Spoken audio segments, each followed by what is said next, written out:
The most obsolete idea is go to school, get a job, work hard, save money, get out of debt, and invest for the long term in the stock market. See, why would you save money when they're printing trillions of dollars? The gap between the 1% and 99% is massive. You see, it's not just money. We have to step back and look at the bigger picture. So what do you do? In every one of us is a poor person. There's still a poor person inside me. There's also a middle-class person. And the middle-class person wants security. They want that steady paycheck. And that is a rich person.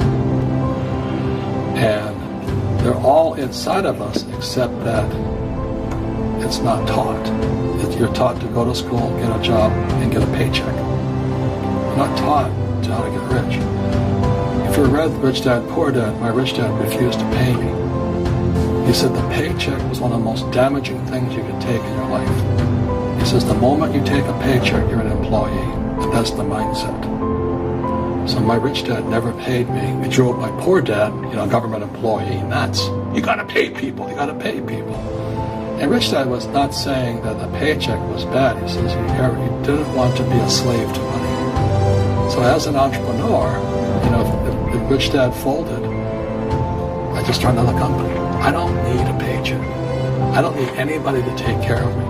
If my government doesn't like me, I move to another country because they need entrepreneurs. Mm-hmm. So the entrepreneur is not so much the business. The entrepreneur is really the mindset and the skill sets and the different set of rules. You see, I don't operate, small business does not operate in the same rules as big business. Entrepreneur is a mindset first, a skill set, and rules. And depending upon whether you're an employee or a small business, the rules are different. The mindsets are different. The skill sets are different. Instead of get out of debt, I get into debt. I just refinanced $300 million in debt. I went from 5% to 2.5% interest. I made a fortune. Every month, more money comes in because my cost of money has gone down. So while some financial experts are saying get out of debt, I'm saying learn how to use debt. So when I came back from in Vietnam in January of '73, the first thing my rich dad said to me was go to school to learn how to invest in real estate. It wasn't real estate, it was how to use debt and taxes. Debt and taxes make the rich richer. Debt and taxes make the poor, middle class, poor. So all the rich guys who are doctors or lawyers or, those guys, they're getting creamed. They don't know why. Doctors are getting creamed. Oh yeah, they make more money, but the take home is less. Sure. My doctor just yelled at me. He was happy. He says, "Oh, guess what? I finally made $1 million." And I said, "Yeah, good. This was just 3 weeks ago." And so I said, "Yeah, well, how much you pay in tax?" He says, $750,000 in taxes. So his net was about $400,000. That's not bad. But when I make $1 million, I keep $1 million. And the reason is because I don't make it by working for money. See, if you work for money, you're taxed. So that's why lesson number 1 in Rich Dad, Poor Dad is the rich don't work for money. What we do instead is we create businesses as entrepreneurs. We acquire real estate. I don't invest in the stock market. Okay? So the reason is because as entrepreneurs, I have more control over my income, how much I make, and how much I pay in taxes. And because I'm an entrepreneur as well as an investor in real estate, I pay 0 tax. So every time I make, let's say, $1 million as an entrepreneur, I immediately invested in real estate. I have a 4-to-1 step up. So I put $1 million in real estate. I get $4 million from the bank. That's why I love banks. But the banks are screwing everybody else. Terrible. But it's good for me. That's why you say when you print, it's good for you, but when you print, it's bad for people that work for money. Because when you print, savers get creamed and people who work for money get creamed. When they print, debtors get rich. You see, debt and taxes make the rich richer, and debt and taxes make the poor middle class poorer.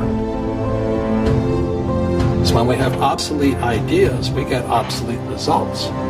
So what's happening for most people, the idea of going to school, getting a job, working hard, saving money, getting out of debt, buying your house because it's an asset, investing for the long term, is obsolete. The world has changed. The world changed in 1971 when President Nixon took us off the gold standard and money became debt. Today, the banks are charging you interest to save money. In other words, the banks don't want your money because they printed too much of it. And that's why there's this bubbles in stocks and bubbles in real estate and all this. People are dumping the cash. Because as I said in here, savers are losers and cash is trash. And yet people want a high-paying job. Well, that's an obsolete idea. Get out of debt is an obsolete idea. You should learn how to get into debt, how to use debt to get rich, and they'll never teach you about taxes. The reason the 1% is way up here and the 99% are going this way is because when you print money, two things happen: inflation and taxes. It's crushing them. And any entrepreneur thinks, I'm just going to make money, I'm going to start a business and make a lot of money, because what we talk about, they really have got to smell the roses, man. You know, that's not what the real entrepreneurs are doing. Most entrepreneurs, there's 28 million small business owners in America. 24 million are one-person entrepreneurs. They're called non-employee entrepreneurs. So and that's what happens is when people don't really understand what an entrepreneur does. So most people are self-employed, but they're not really entrepreneurs. The self-employed pay the highest taxes of all, and nobody tells them that. Yeah, it's also called the entrepreneurial spirit. But what we were actually talking about was there's no such thing as a bad economy. You know, there's external. You and I, we all have an external economy, but we also have an internal economy, and the willpower is to change our internal economy.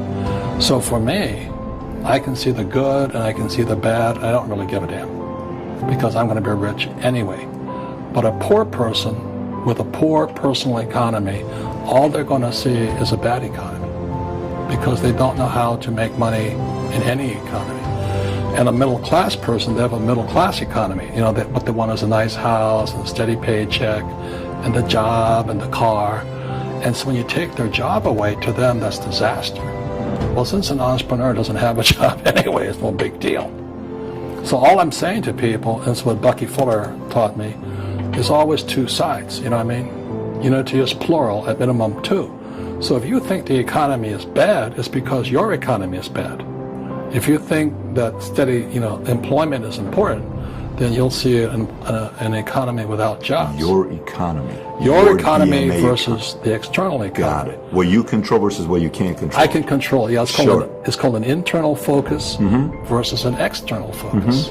So the real entrepreneur has an internal focus.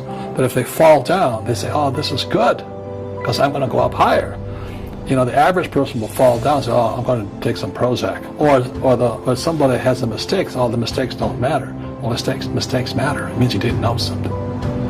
But a real entrepreneur, whether they fall down, they always can go up. They can stand back up and go higher. That no matter what happens to them, they get stronger and better and smarter and happier.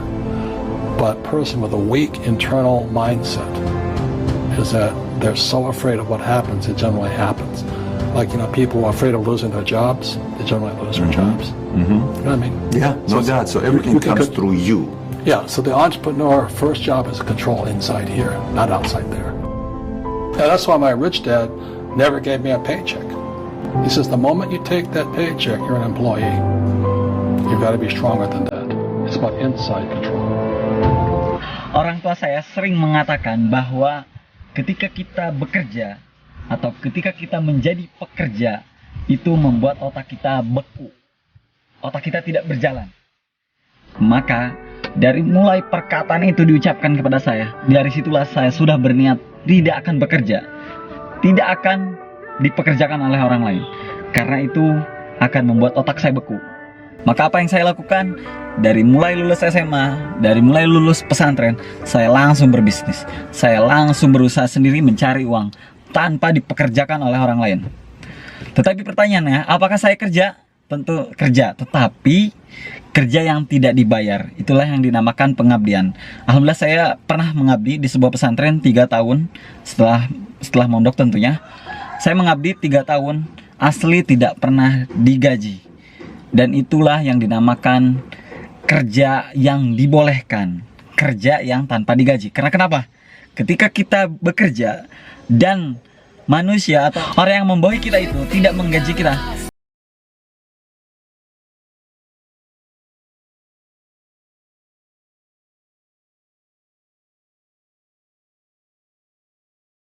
lebih pantas digaji 2-3 kali lipat. Tetapi bos kita atau atasan kita tidak pernah menggaji sesuai dengan kinerja kita. Jangan bersedih, jangan galau, sesungguhnya Yang Maha Kuasa melihatmu. Jadi insya Allah pasti akan dibalas. Kita sebagai bermindset kemakmuran, bermindset kaya, jangan pernah mengeluh ketika kita dirugikan, ketika kita dizolimi. Kita harus optimis, kita harus yakin bahwa Yang Maha Kuasa akan membalasnya. Kemudian kita sering berdoa, ya Allah minta pekerjaan ini, ya Allah mau bekerja di perusahaan perusahaan A, B, C, ya Allah pengen dapat uang, ya Allah pengen ini.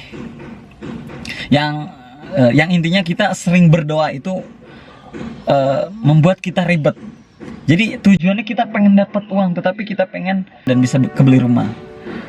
Mulai dari sekarang berdoalah seperti ini, ya Allah mampukan hamba untuk berkumpul, untuk selalu berkumpul dengan orang-orang yang hamba cintai, bertemu dengan orang-orang yang hamba cintai, selalu berkumpul dengan keluarga, bermain, melakukan hal yang kita cintai, membantu Allah, membantu sesama, menambah ilmu, bermanfaat untuk orang banyak, tanpa kemana-mana, tetapi uang tak terhingga. Pernahkah berdoa seperti itu? Lakukan.